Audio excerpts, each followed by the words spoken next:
The following is a presentation of the Eagles Sports Network. This is the Eagles Sports Network. I'm the voice of the Eagles, Adam Cavalier, alongside Carson-Newman head men's basketball coach Chuck Benson. Chuck, excellent lavalier placement today. You've attached it to your drawstrings. No mic handling noise here today. And so that means we have a chance to chat about the Wingate Bulldogs without gentle rustlings of a microphone due to your nervous hands. Let's break down the Bulldogs. And again, this year weird. It's so bizarre to me that you're facing a team for a second time when you haven't even seen half of the rest of the league. Yeah. And November 24th feels like an eternity ago. What have you learned about your team since what was a really nice performance in Cuddy Arena, and how do you replicate it here in Holt Fieldhouse? Like you said, it is unusual, but you know, the COVID circumstances with the scheduling, it just is what it is. So first and foremost, we're glad that we get a chance to compete again. And like you said, it's been a long time since that game at Wingate, where we were fortunate enough to play well and get a win. But I think both teams have evolved a lot since then. Quite possibly we've evolved more just because we play so many young guys in our rotation. I mean, 5 freshmen in the top 9 or 10. So, they continue to improve and get comfortable rapidly.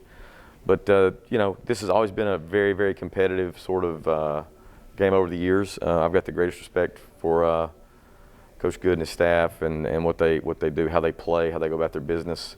And so we know that whether we play there or here, it's always going to be a challenge. And we're just excited that we get to continue to play, Cav. You look at the Bulldogs, they have the best 1-2 scoring punch in the league. Francis Co., Jaron Cottingham combined average a little over 36 a night. What sticks out to you about how those two are able to play off of and complement one another as elite scoring threats? Well, I think the team itself understands that those guys are the guys, and then those two, Sion and Cottingham, can score it in such a variety of ways. They both have NBA range. They both can break you down off the bounce and get to the rim. They both have in-between game. They make their free throws at a high clip. It's as strong a 1-2 punch as possible that you could face. But we are trying to figure out ways to defend and limit people's strengths and limit throw ball production. So, I'm excited to see how we respond to the challenge at hand. At the end of the day, your sample size is still smallish, but it continues to grow larger with each game. You're out allowing less than 70 points per game, and the last time you did that over the course of a season was 2012-2013 in Ish Sanders and Antoine Davis's junior year. What comparisons can you draw between this team and that team defensively? And is it even fair to draw those comparisons given how the game of basketball has changed in this league in the last 8 years? Yeah, well, first of all, that 2012-2013 team had veteran guys, veteran to our scheme defensively. 3 years into it, and so they were clicking in it pretty good, So, we've got kids that this is their 8th game playing like this, So, it's really not. It's not a real fair comparison. But then the other point, which I think is really probably the bigger point, the game has changed so significantly in the last few years, where the pace of play, the use of the 3-point shot, sort of the slow death of an efficient offensive style of play. That's just not where the game itself is right now, and so you're wise to mention that, because that really challenges any defensive capability, but especially ours, what we do. It really felt like that Bluefield State game on Wednesday was a bit of a throwback in terms of how both teams were playing. Is that a fair assessment? Well, yeah, it is. But Kev, you've heard me saying this for years now, that styles make fights, and the truth of the matter is, our guys did a good job of being committed to our fight, and that previous opponent, Bluefield, we sort of lured them into playing our game.